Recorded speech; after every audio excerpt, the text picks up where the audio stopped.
Olá, meus queridos irmãos e amigos, sejam todos bem-vindos mais uma vez aqui no nosso canal, para juntos agora prepararmos a nossa reunião Vida e Ministério Cristão. Selecionamos algumas partes muito importantes que tenho certeza que será de benefício para mim e também para você. Vamos juntos então para o nosso vídeo.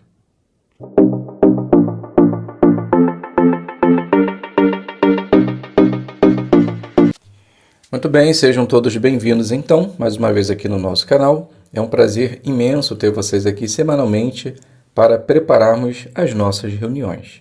Espero de coração que esteja tudo bem com você, com sua família e que Jeová possa continuar abençoando grandemente a vida de cada um de vocês. Apenas lembrando e incentivando mais uma vez, já se inscreva no canal caso você não seja, ative o sino para que você possa receber as notificações semanalmente. Faça o seu comentário, compartilhe essas informações, deixe o seu like, isso é muito importante. E se caso você queira contribuir e ajudar o canal, você pode ou mandar um valeu ou se inscrever na opção Seja Membro, ok? Então vamos dar início à nossa consideração, fazendo a leitura do texto que aparece em nossa apostila, que é o livro do Salmo 92:5. Como são grandiosas as tuas obras, ó Jeová! Como são profundos os teus pensamentos! Então a pergunta, por que essas palavras descrevem bem a sabedoria de Jeová?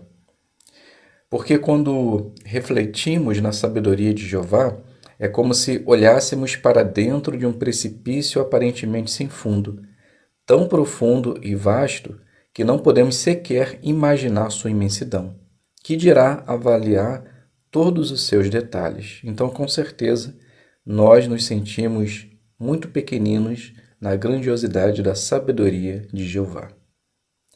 A segunda pergunta, que joias espirituais você encontrou na leitura da Bíblia desta semana?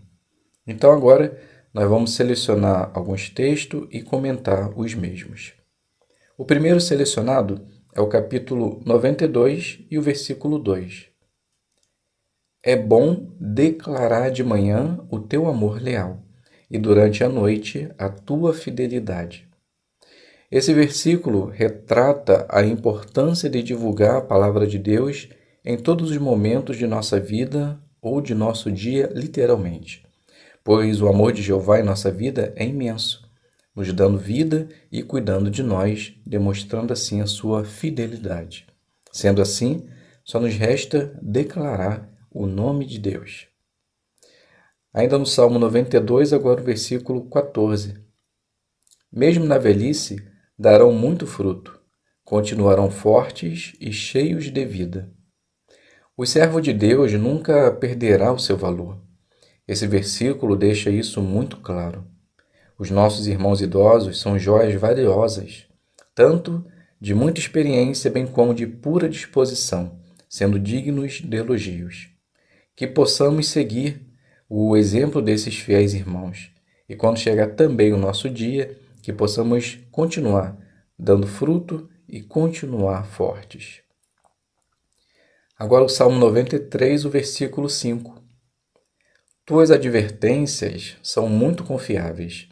A santidade embeleza a tua casa, ó Jeová, por dias sem fim. A obediência às advertências de Jeová, com certeza, é algo que todos nós devemos ter como algo a ser cumprido, pois além de sermos beneficiados por isso, embelezamos a casa de Jeová, ou seja, a sua norma justa. E quando fazemos isso, teremos a oportunidade de ser orientados por Deus por toda a eternidade. Salmo 94, versículo 7. Dizem, já não vê. O Deus de Jacó não sabe o que está acontecendo. Jeová não somente lê corações, ele vê cada coisa que fazemos nessa terra. Nada está escondido aos seus olhos. Sabendo disso, não adianta ter dupla personalidade ou esconder algum tipo de pecado, pois Jeová já sabe de tudo.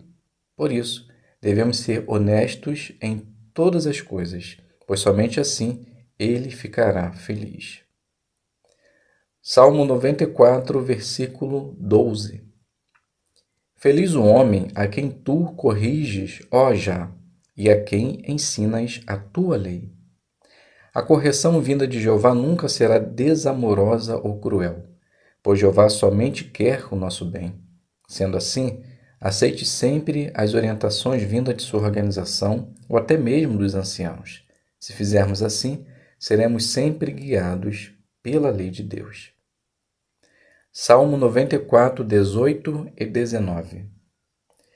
Quando eu disse, meus pés estão escorregando, o teu amor leal me sustentou, ó Jeová.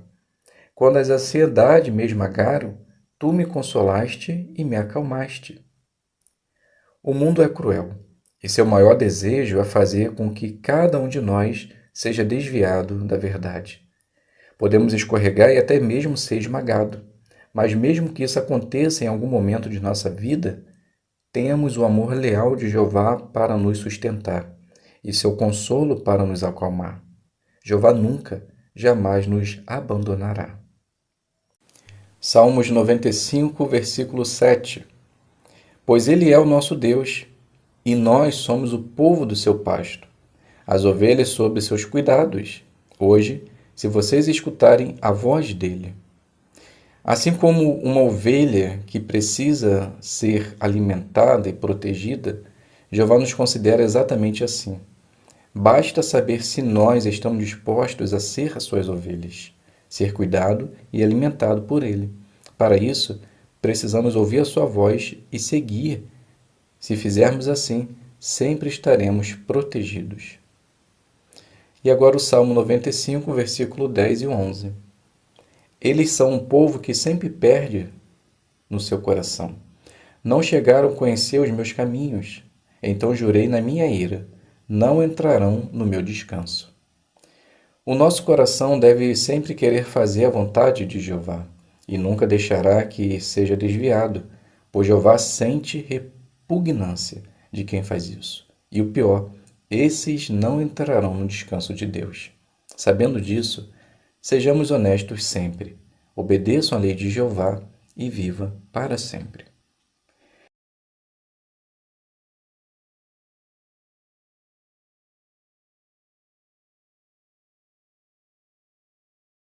Vamos iniciar fazendo a designação número 4, que é iniciando conversas. Então essa parte ela tem 4 minutos, será feita em forma de testemunho informal. Então numa conversa, crie uma oportunidade para falar com a pessoa sobre o trabalho que você faz de ensinar a Bíblia. Então, eu dei início a essa designação da seguinte forma. Então Ana, ela inicia dizendo: Bom dia, Maria. Pelo visto temos muito trabalho hoje, hein?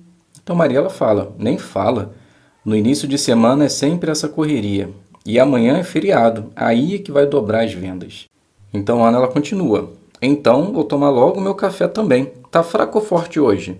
Então Maria ela fala: Tá do jeitinho que eu gosto. Nem fraco nem forte. No ponto. Ana continua: Tá bom então. E aí, como foi seu final de semana? Então Maria ela diz: Foi excelente. Às vezes é um pouco cansativo, mas vale a pena. Aí Ana fala: Mas cansativo por quê, menina? Se é para descansar?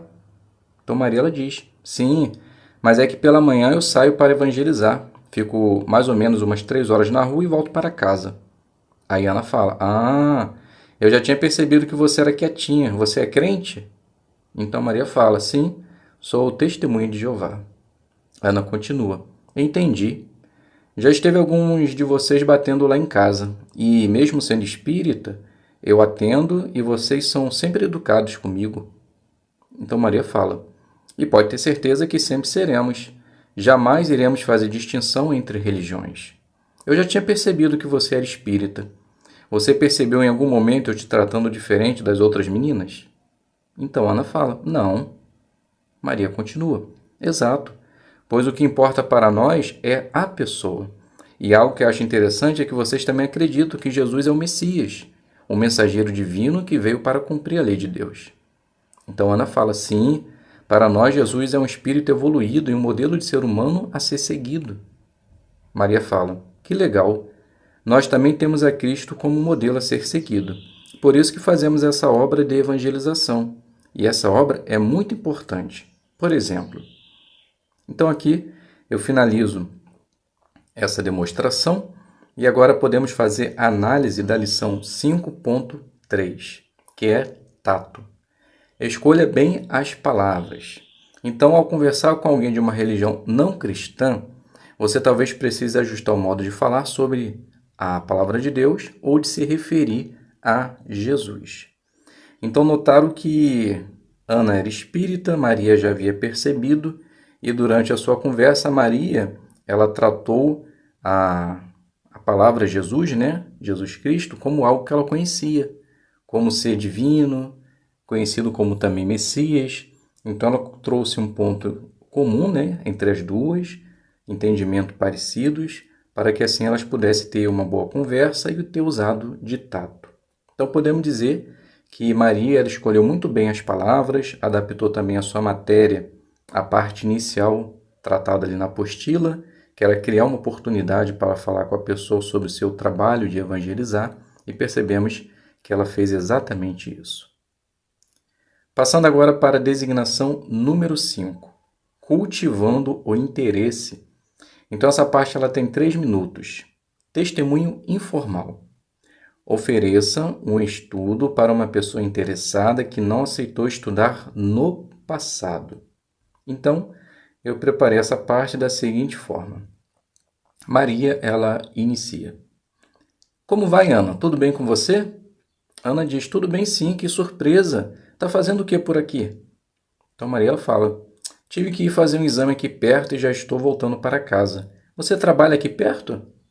Então Ana diz, sim, trabalho numa empresa aqui próxima. Estou indo agora fazer o depósito ali no banco. Mas me diz, como está a família? Então Maria diz, estão todos bem, graças a Deus. E vocês? Ana continua, estamos bem.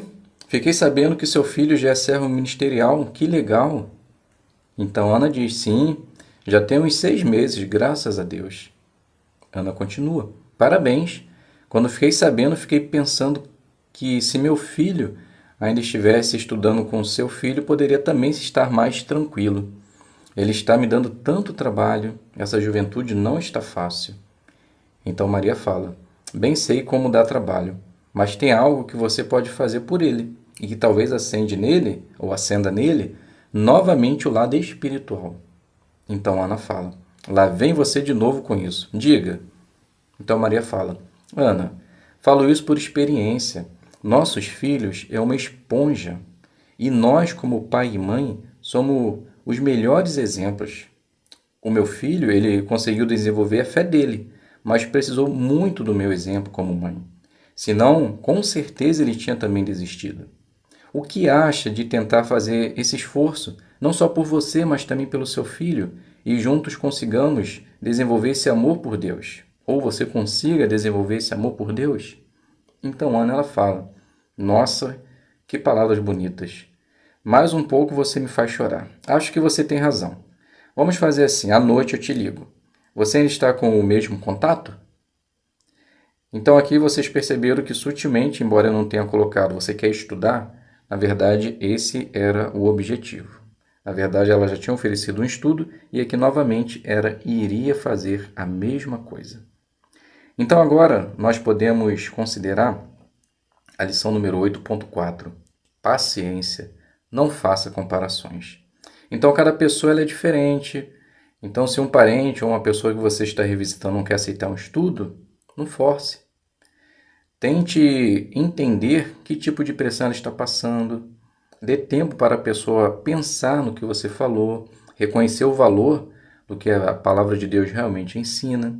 Então percebemos que Maria exatamente fez isso, né? Ela não insistiu, ela não forçou a barra, ela já tinha oferecido uma vez, aproveitou uma outra oportunidade, notando que a sua amiga Ana estava passando por dificuldade em criar ou educar espiritualmente seu filho. Então ela teve paciência, não fez comparações e esperou o momento exato para oferecer novamente um estudo. Dando continuidade agora à designação número 6, fazendo discípulos. Essa parte ela tem 5 minutos. Converse com um estudante da Bíblia que não está fazendo progresso. Então, nós podemos iniciar essa designação da seguinte forma. Maria, ela diz. Então, finalizamos aqui o nosso estudo. O que você achou do estudo de hoje? Então, Ana, ela diz, achei interessante. Maria continua. Qual foi a parte que você mais achou interessante? Então, Ana, ela fala, deixa eu ver... Gostei de todas. Só abrindo um parênteses aqui, Ana, aqui ela tem que se fazer de uma estudante pouco interessada e desatualizada, sem entender nada do que foi acabado de estudar. Ok? Então, se você for fazer a Ana, ou se você é a moradora, tente fazer de uma forma que você não está entendendo nada. Então, Maria continua. Realmente, todas as informações estavam boas. Ana, eu gostaria muito de te elogiar por sua disposição de estudar a palavra de Deus, de fazer seus arranjos para que os estudos pudessem acontecer, e isso é bom, pois o desejo de Deus é exatamente esse. Então, leia 1 Timóteo, capítulo 2, o versículo 4. Depois continua. Notou, Ana? Deus ele deseja que realmente tenhamos o conhecimento exato, pois assim ele nos salvará. E desejo de coração que você continue com esse foco de conhecer a palavra de Deus. Mas tenho percebido que ao longo desses quase 2 anos você não tem conseguido colocar em prática aquilo que aprende, não é verdade? Então ela fala, Maria, realmente é verdade. Acho muito difícil. Maria ela continua, eu entendo, realmente não é fácil, mas se faz necessário. Hoje no estudo, nós lemos a ilustração que Jesus fala sobre o semeador, onde tinha vários tipos de solo, e somente um conseguiu desenvolver. Pensando nessa ilustração, eu te pergunto, o que você acha que está atrapalhando o seu crescimento espiritual? Então Ana ela fala, eu acho que deve ser tudo aquilo que ainda não consegui parar de fazer, pois é muito difícil, até tento, estou tentando, mas está complicado. E isso acaba refletindo no nosso estudo, onde nem marcar as respostas eu consigo. Então Mariela continua. Entendo e acredito em você.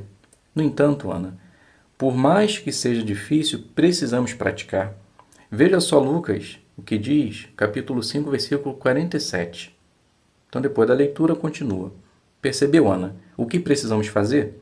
Então Ana diz, sim, precisamos praticar. Maria diz, exatamente, Ana. Nesse tempo, eu não consegui perceber, ou eu não percebi as mudanças e nem o seu desejo de querer estar nas reuniões, onde temos a oportunidade de aprender muito mais a respeito de Deus. Sendo assim, Ana, eu acho melhor nesse momento pararmos o nosso estudo. Mas eu não irei te abandonar. De vez em quando eu passarei aqui para te encorajar, tá bom? Então Ana ela fala, tá bom, Maria, você está certa em suas palavras, vou tentar melhorar. Então aqui eu finalizo essa parte, você pode colocar um final diferente. E agora podemos fazer a análise da lição 12, o ponto 5. Franqueza, encerre estudos que não progridem. Então aqui nós temos 2 pontos, né? Primeiro, para saber se seu estudante ou se o seu estudo é progressivo, então pode-se fazer essas perguntas. E no ponto 2, se um estudante da Bíblia não dá sinais de que quer progredir, você pode encerrar o seu estudo, parar por enquanto. Então aqui tem 3 pontos interessantes. Peça que ele pense sobre o que pode estar impedindo o progresso dele, explique bondosamente por que você está encerrando o estudo e diga que coisa ele precisa fazer se quiser voltar a estudar no futuro. Então percebemos que desses 3 pontos, Maria ela usou 2, né? Ela fez com que ele raciocinasse o que poderia estar te impedindo ele de fazer progresso, e explicou ele bondosamente por que encerraria o estudo. E à medida que ela fosse voltar para dar encorajamento, ela ia mostrar para ele o que ele precisava fazer para voltar a estudar no futuro. Então podemos dizer que a irmã também se saiu muito bem nessa parte.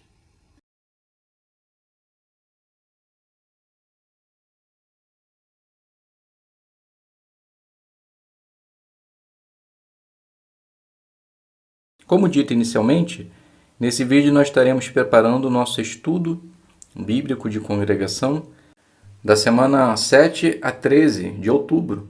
Estaremos considerando ainda o capítulo 16 mas iremos dar início do parágrafo 6 até o parágrafo número 9. Então, esse capítulo 16 ele tem o seguinte tema: Venha para Macedônia. Então, vamos dar continuidade ao nosso estudo, fazendo a leitura do parágrafo número 6 e número 7. Que lição podemos aprender desse relato? Observe o seguinte: foi somente depois de Paulo ter partido para a Ásia que o Espírito Santo indicou a vontade de Deus. Foi somente depois de Paulo ter se aproximado da Bitínia que Jesus interveio. E foi somente depois de Paulo ter chegado a Troade que Jesus o orientou a ir à Macedônia. Jesus, como o cabeça da congregação, pode nos orientar de modo similar hoje.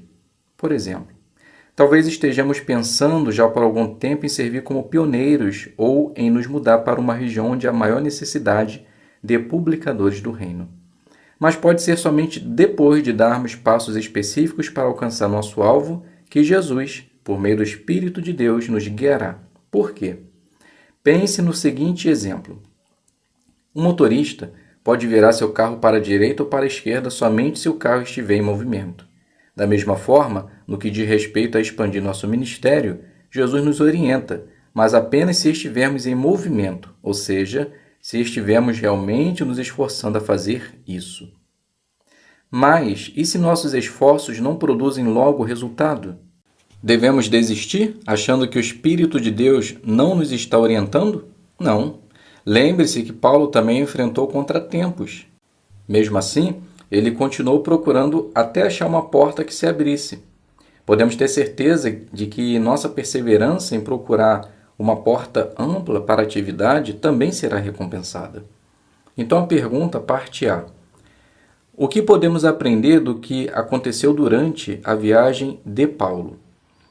Então aprendemos que, para o Espírito Santo de Deus atuar em nossa vida espiritual, precisamos agir.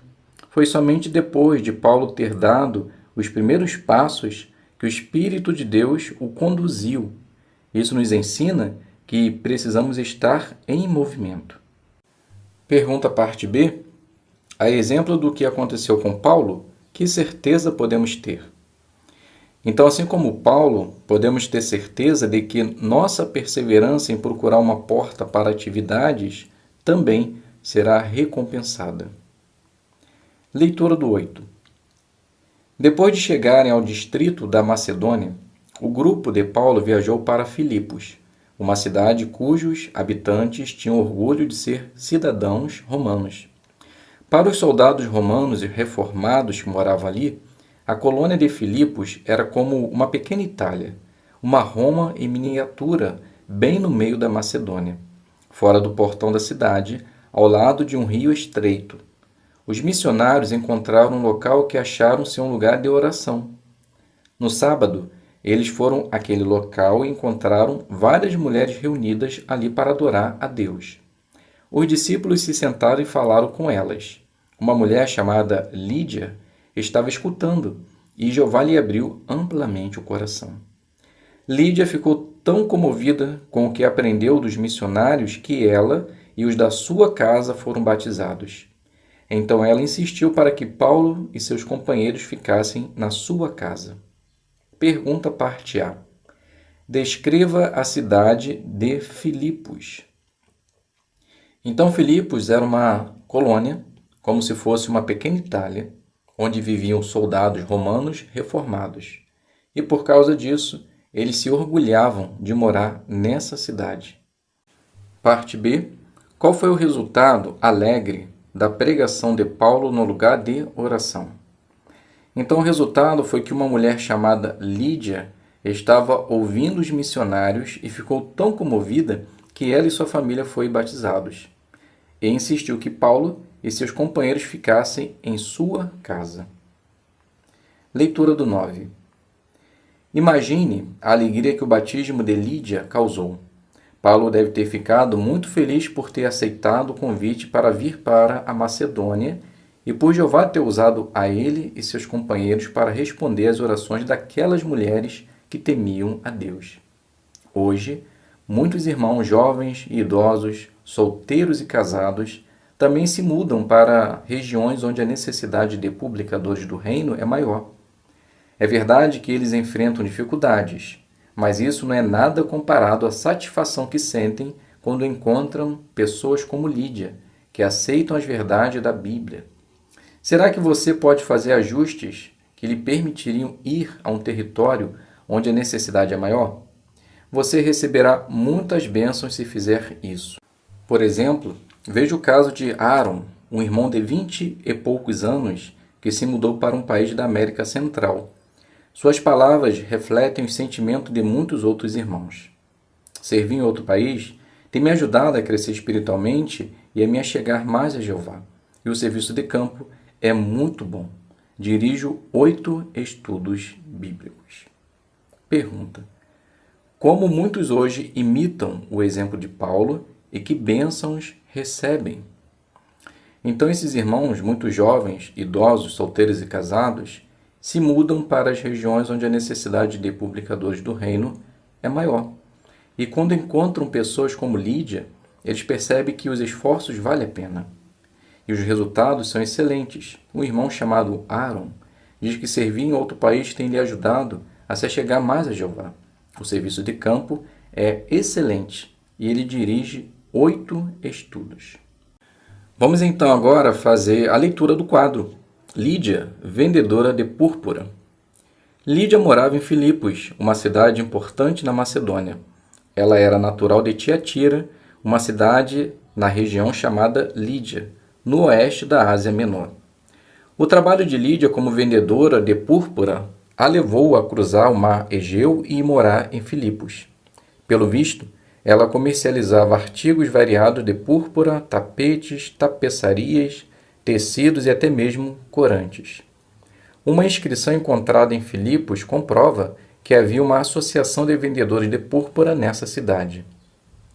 Lídia é descrita como adoradora de Deus, o que pode indicar que ela era prosélita. Ela talvez se tenha tornado adoradora de Jeová em Tiatira. Ali, diferentemente de Filipos, havia um local onde os judeus se reuniam. Alguns acham que Lídia era um apelido que significa mulher de Lídia, e que esse nome lhe foi dado em Filipos. Mas existem provas documentais que mostram que a palavra Lídia também era usada como nome próprio. Desde os dias de Homero, no 9º ou 8º século antes da Era Comum, os lídios e os habitantes da região eram famosos por sua habilidade em usar púrpura para tingir tecidos. Realmente, as águas de Tiatira eram conhecidas por produzir as tonalidades mais brilhantes e duráveis. Os artigos de púrpura eram considerados de luxo. Apenas os ricos tinham condições de adquiri-los. Embora o corante púrpura pudesse ser extraído de diferentes fontes, o melhor e mais caro, usado no tratamento de linho fino, vinha de moluscos do Mediterrâneo. Os tecidos dessa cor eram muito caros, pois só era possível extrair uma quantidade extremamente pequena de corante de cada molusco, sendo necessário uns 8.000 moluscos para obter apenas 1 grama desse precioso líquido. É bem provável que Lídia fosse uma comerciante rica e bem-sucedida, pois trabalhar com púrpura exigia investir muito dinheiro. Além disso, Lídia tinha uma casa grande o suficiente para hospedar 4 pessoas: Paulo, Silas, Timóteo e Lucas. A referência que a Bíblia faz aos da sua casa pode significar que ela morava com parentes, mas a palavra grega traduzida casa pode indicar que ela tinha escravos e servos.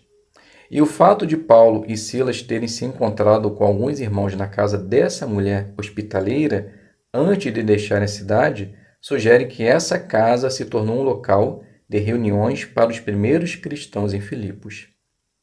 Quando Paulo escreveu à congregação em Filipos, uns 10 anos mais tarde, ele não mencionou Lídia. Assim, tudo o que sabemos sobre ela se encontra em Atos capítulo 16. Então, meus queridos irmãos e amigos, aqui a gente finaliza a nossa consideração e espero que possa ter sido de ajuda para você. Muito obrigado a todos pela presença, fiquem todos na paz de Deus e até um próximo vídeo, se Deus quiser.